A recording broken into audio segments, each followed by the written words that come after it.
Welcome to L&D Disrupt, the podcast dedicated to helping you overcome workplace challenges and prepare for the future of work today. I'm your host, Nelson Sivalingam, and I'll be speaking with the movers, shakers, and path breakers in L&D who are reshaping their organizations right now. Join us each week as we delve into the highs and lows of work in the industry to get to the real nitty-gritty stuff that you actually care about. In this week's episode, we speak with Doug Ellin, People Partner L&D at GoHenry. Doug is incredibly passionate about serving the internal customer and shares his experiences of using this insight to carve out successful, tailored L&D solutions. This conversation is a wonderful testament to the fact that L&D should always be about people before anything else. Enjoy. Doug, welcome to the show. Oh, thanks for having me. How's it going? I'm super excited, especially given the topic we're going to talk about is how do you serve your customer? And in this case, our customer is the employees who are at the organization.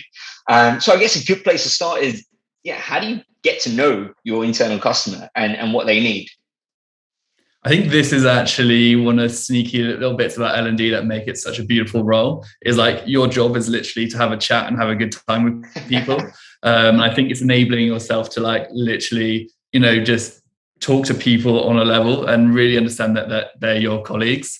So it's like a couple of different things that I do to really understand that, but it is really ground level. It is literally jumping in and having these proper basic conversations, like how's it going, what's going on today, not really even talking about work or learning specifically, enabling that very a natural relationship to form as you're kind of working with people, and then you can start gathering those threads and really pulling them.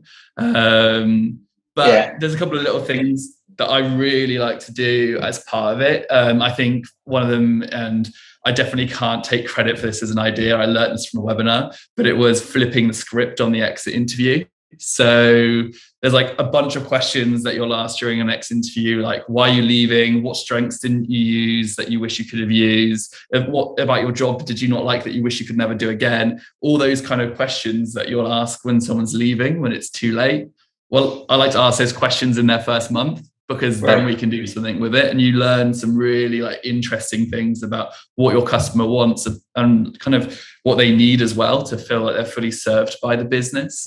And then another way is really thinking about actually what is the product that we deliver ourselves for our customer, for our external customer. It's going to get really confusing as I go between internal and external talking about this. But we create a really beautifully designed product for our external customer. And for me, that is the baseline of what we deliver internally. So that has to be the exact minimum, because if they're expected to do that for everyone else, then they should get the same thing inside, which creates a lot of excitement and pressure on the L&D role. But then also it means that you're constantly innovating and looking for new ways to serve them better, which really helps you get to know kind of what they want, what's working. Obviously, lining up on the feedback of what they're giving you on the back of your interventions. And I also think when you're doing certain interventions, people will tell you what they want more often than not. If you're actively listening, people will actually just give you the exact answer you need. So sometimes I'll be in a workshop and somebody will say something. I'm like, oh, then that's our next workshop that we're going to do. And you're already giving me what that is. But then subconsciously they know they've been heard. So it's I'm scratching their back, but they're also helping me scratch my own back at the same time to give them what they need, if that kind of answers that question. Yeah, for sure. And I love the approach of, looking at it as a product and a customer, right? Because it means you can leverage a lot of the learnings that we have generally around product development and being customer focused. And just that kind of approach itself is quite different to how a lot of L&D teams work and what we've seen. And what do you think that changes? How does that help the way of thinking about what you offer as a product and thinking about your end user as a customer? How do you think that helps you deliver better L&D within your organization? It stops it being so much what you think is the right thing to deliver, and it's more about what they need from you as well. So you're really looking at those specific interventions and problems that they're facing and solving something or helping them solve something very specific and tangible. Like we all love a really like broad and beautiful like leadership theory. And actually next year we are doing a massive rollout of insights in our business.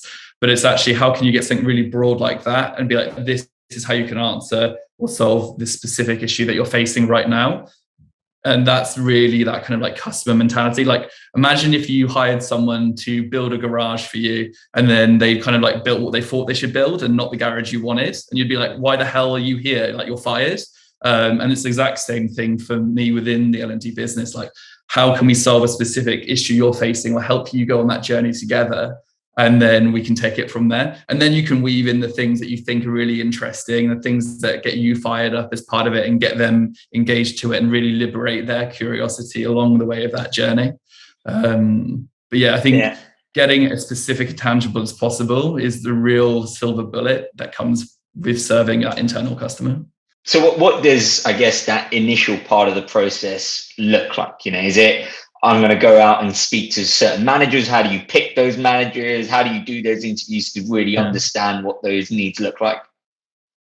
I mean, it is super tiered. So first off, you have your overarching business OKRs. Like I need to prove return on investment on why we're doing this, the real sort of like back to brass tacks and sometimes like not the sexiest part of the role. But there is that like beautiful phrase of eating a frog. So I like to eat the frog, which is really tying it back into those areas. And then it's looking really for the influencers that are in the business already. So I kind of look at those in kind of all different levels. So you have the influential people in the business who are just broadly, they've got it, they're well renowned in the company. People listen to what they're saying. They are very good at influencing up, but they're also very supportive and ear to the ground. So using those people as kind of like, what are those key challenges you're facing? What's going on right now? What are you working on? So how can what we're doing right now not only solve our business OKRs, help me achieve my OKRs, but really, how can they help you do yours? Because the minute that I'm helping you do that more effectively is we're starting to build that structure. And then I look kind of on the other end of our influencers, of our like learning influencers. So these are the people who are champions already of that learning process.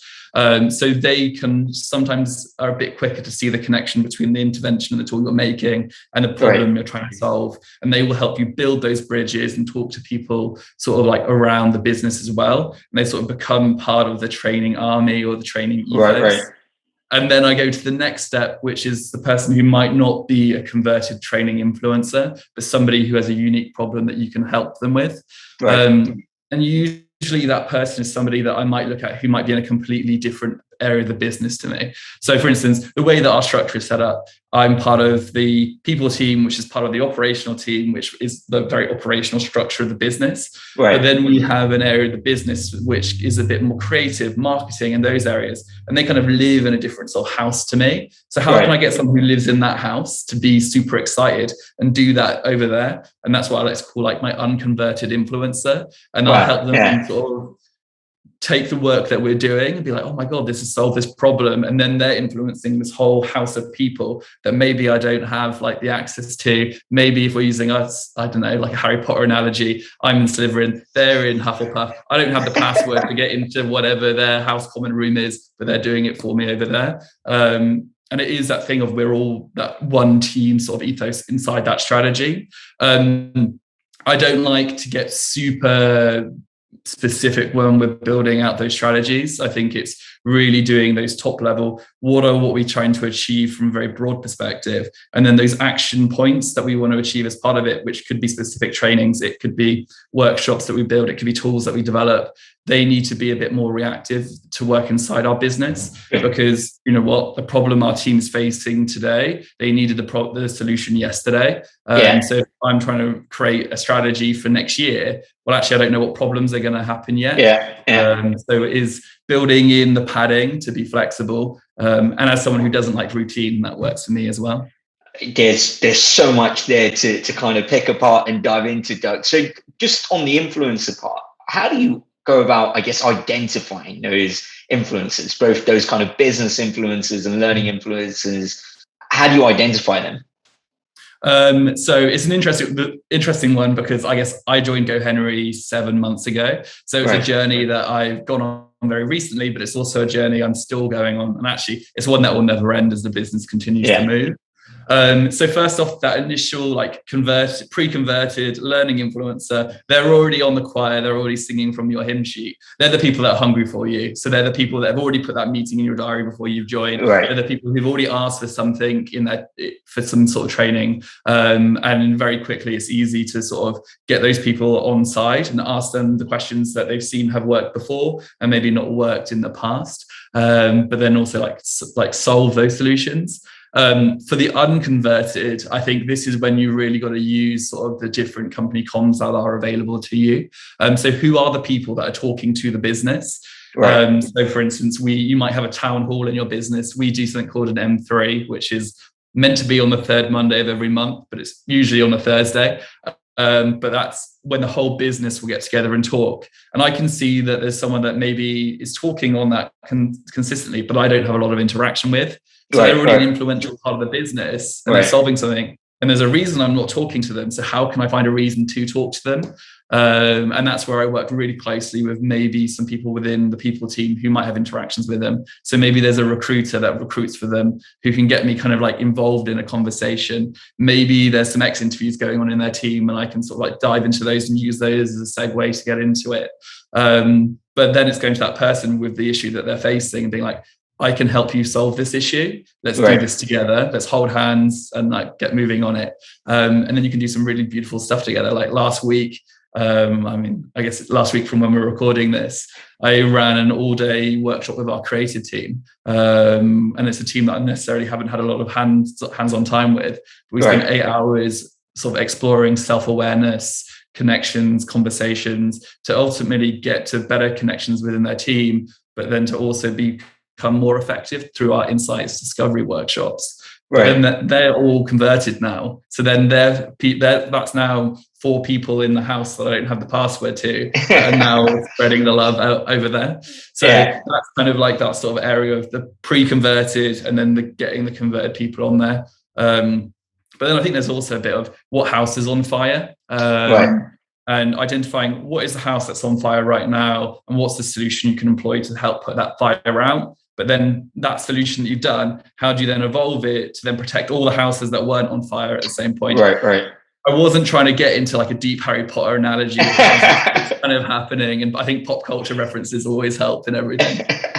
How do you find the balance, Doug, between like, a manager coming to you going, I need this particular training, and that kind of classic motto of order takers and L&D being a very reactive part of the business where I need training, go get me this training, versus getting a better understanding of, like you mentioned, the actual problem you're trying to solve, right?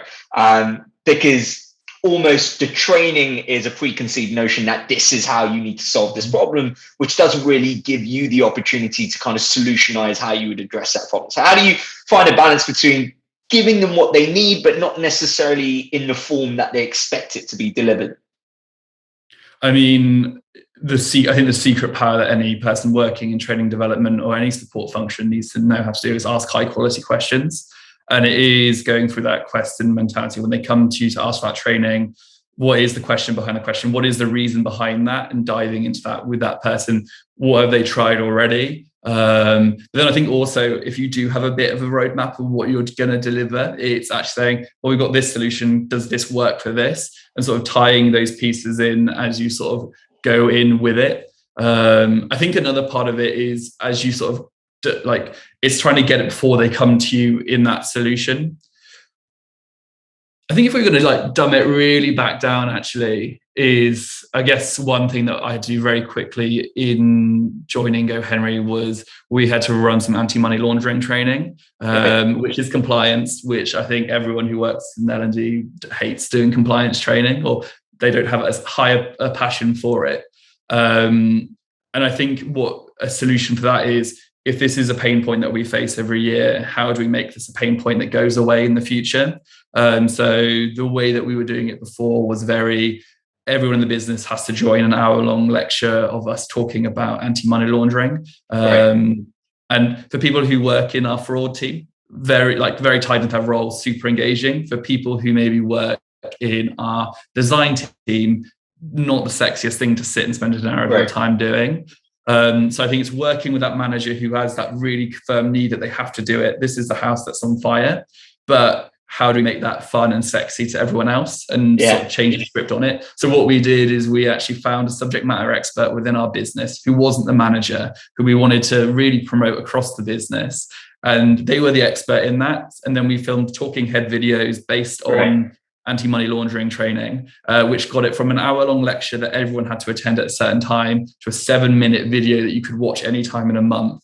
And then we tied in all this sort of like pop culture references around it. So I went on to Netflix and I found a load of clips in from Ozark and found them on YouTube and weaved in Ozark and loads of different things that are going on about anti-money laundering. So people who are in design who have watched that thing go, I know what they're talking about. Creating that connection, but it's alleviated this pain point for the manager that has come with that specific need. But then it's also meant that it's a video that we can use every year now that it's done. It's a 7-minute training intervention, which is done for an hour, and it's solving that problem in a much quicker, more exciting way, but then also answering the need as well. But then using that as a proof of concept, say, okay, so this is all our compliance training now. So how can we make everything that we do from that, like data security, health and safety, all the things that nobody wants to do, how can you make those fun and easy and painless? And that can be one of the solutions that you do with it. So they have a great idea, but then how can you pull in different references to make it a bit better for everyone else? I guess it goes back to that idea of product development, right? Turning it into something that is more accessible and kind of fits that customer and serves their need. Now, I love that approach. And I guess taking another example, you mentioned earlier, Doug, around the way you're kind of developing this leadership manager toolkit, and it's one of the kind of big projects that you're working on. Maybe we can dive into that. How do you figure out what is it that your leaders need? And obviously, as a high growth company, there's a mix of experienced leaders, but also first-time leaders who are coming into the business. And so maybe if you could walk us through that process, how do you figure out what you need to include in this solution? And what does that solution look like? Okay, so first thing is always the unsexy part, go back to the OKRs. So what are the business problems we're trying to solve that year? And those are the tools that I'll build first within any toolkit. So for instance, if one of the OKRs is everybody needs to have a review this year, because they haven't had one, is that one of the first toolkits we'll develop? But then what are the things within those toolkits that need to be built out?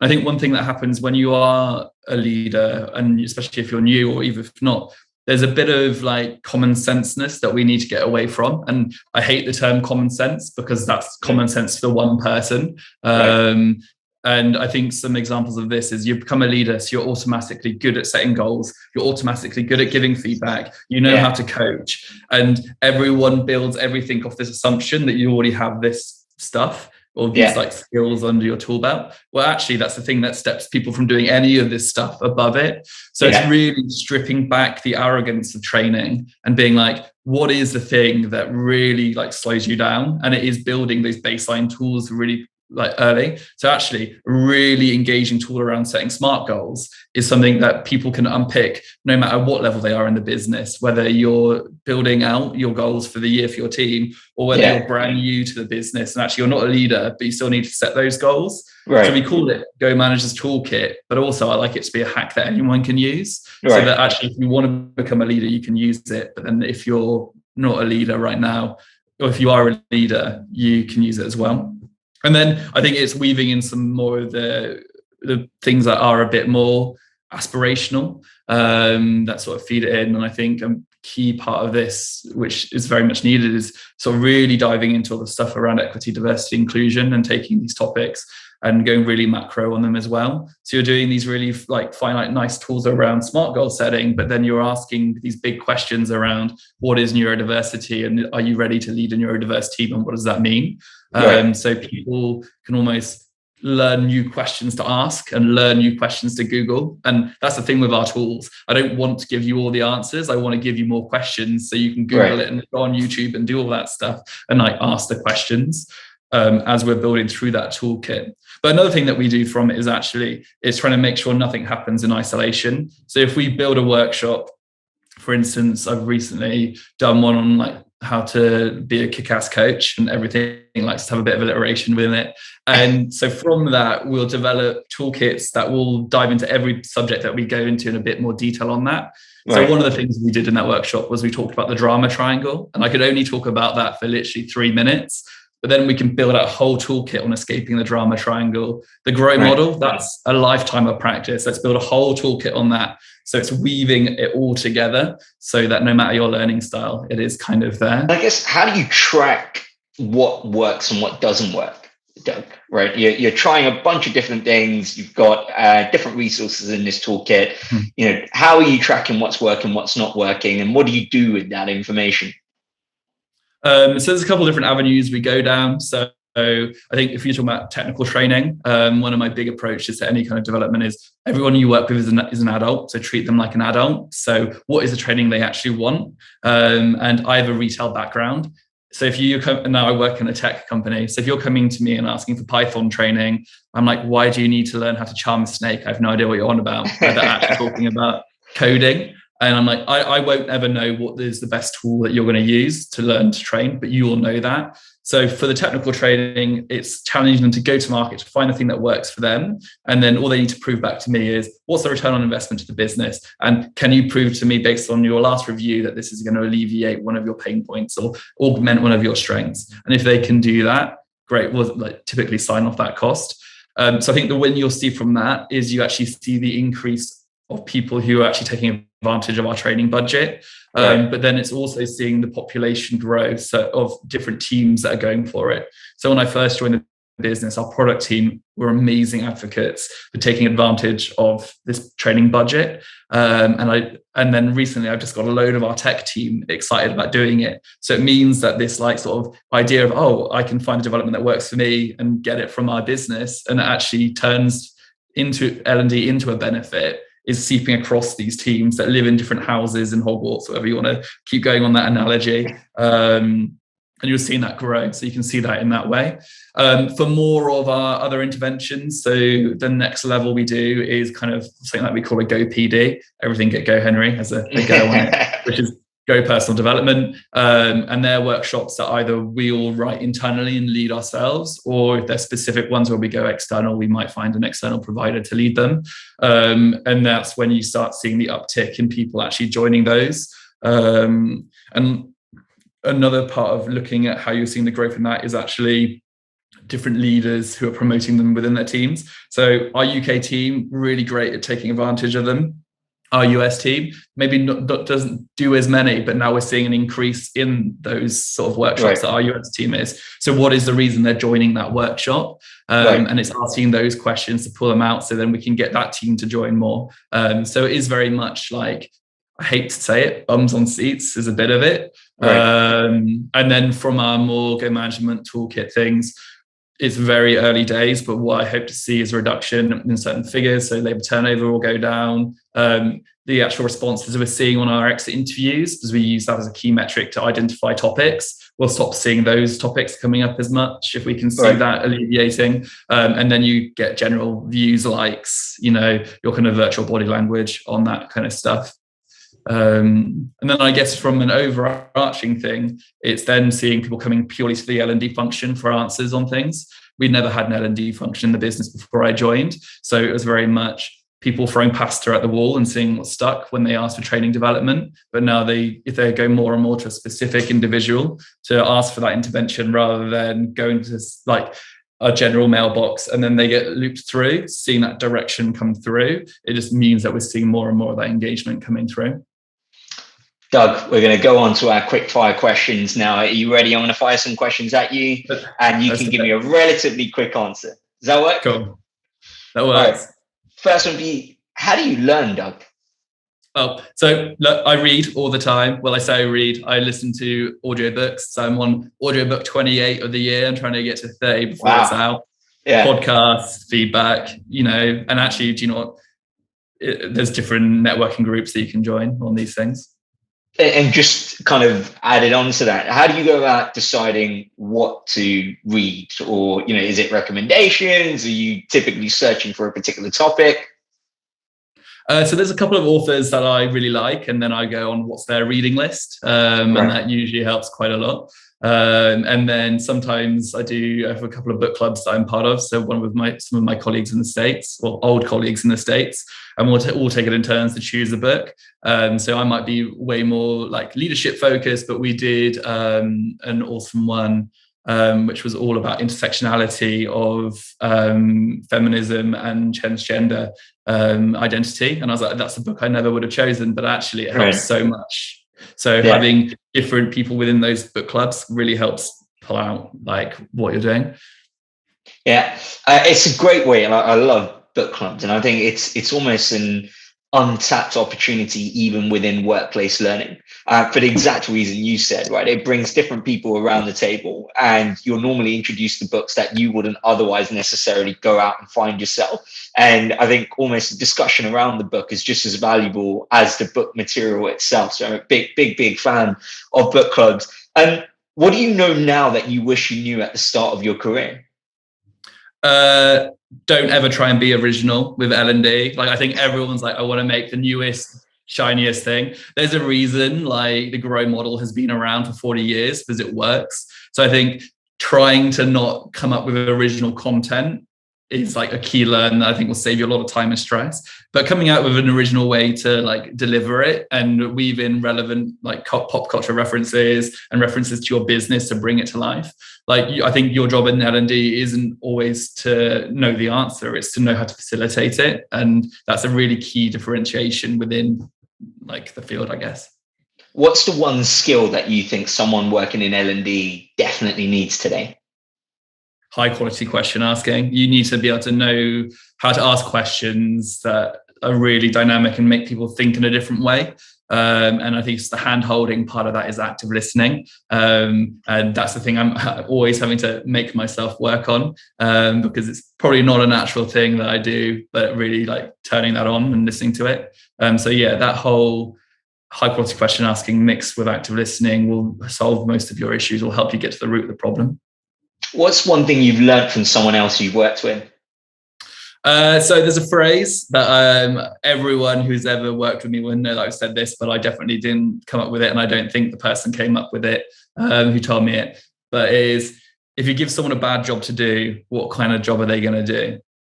They're going to do a bad job. If you give someone a good job to do, what kind of job are they going to do? They're going to do a good job. So I always find it my mission to give someone a great job to do. And I think that's the thing that I learned from this individual was like, how do you always give a great job? And even if it's not a fun job to do, like taking the trash out, not the best job to do in the world, but how can you make that great? And that really ties into the whole ethos of serving our customer, because it is a great job to do. Like every intervention we're doing is important for that one person. What's the one skill you'd love to develop and why? I've got a work one and a non-work one. I would love to, my non-work one is I'd love to learn how to set rock climbing routes because I feel like it'd make me a better climber. From a work perspective, I think it's learning Spanish. I think you're going to see more and more Spanish speaking is becoming more prevalent, especially in the United States. It's already like one of the most spoken languages over there. And I think it's soon to become more spoken than English. And I think actually being able to talk to people in their language removes another barrier from learning. So that would be a big one. How's your Spanish learning going, Doug? I haven't started it. Probably things we'd love to start doing. I haven't done it yet. If you weren't doing what you're doing now, what else would you be doing? I think I always thought I was going to be an art teacher. That was kind of the dream when I first moved to London. So maybe getting back into that thing, but the whole liberating curiosity is a massive part of what I do every day. It's my personal why. So I'm very proud to have found a role that enables me to do that day in, day out. So it'd be something along those lines, maybe getting back into a bit of art. What are you most proud of from your career so far? I guess it was, so I started my career in the UK, and then it was having the privilege to go and work in the States for 5 years. Like that kind of like life graduation was amazing for me. Like I dropped out of uni because I was like, what am I going to do with my art degree, work in retail? And I was working in retail already. So I was like, well, let's like see where this goes. And the year after I dropped out of uni, I got a visa to go work for Topshop in the US, which I did for 5 years, running their L&D team over there. Well, not team, running the L&D over there. And I think having that access and being able to do that and have that experience in my life has like definitely supported my career, but then also like made me see like how different cultures work.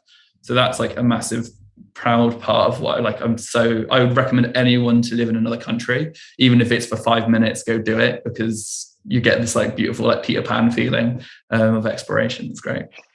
And the last one for you, Doug, what's the one book you'd recommend to someone in L&D?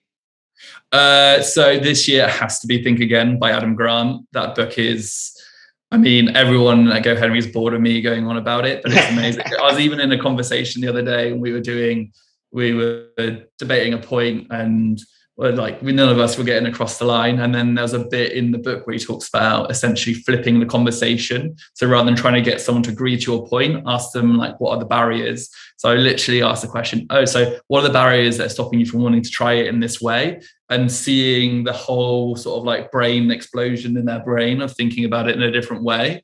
Yeah. And like these are the learns that you can like pull from these books. So I think definitely do Adam Grant Think Again. Also, audiobook, he reads it himself and he's so good at presenting it. So yeah, do that. Or at least listen to his podcast, Work Life.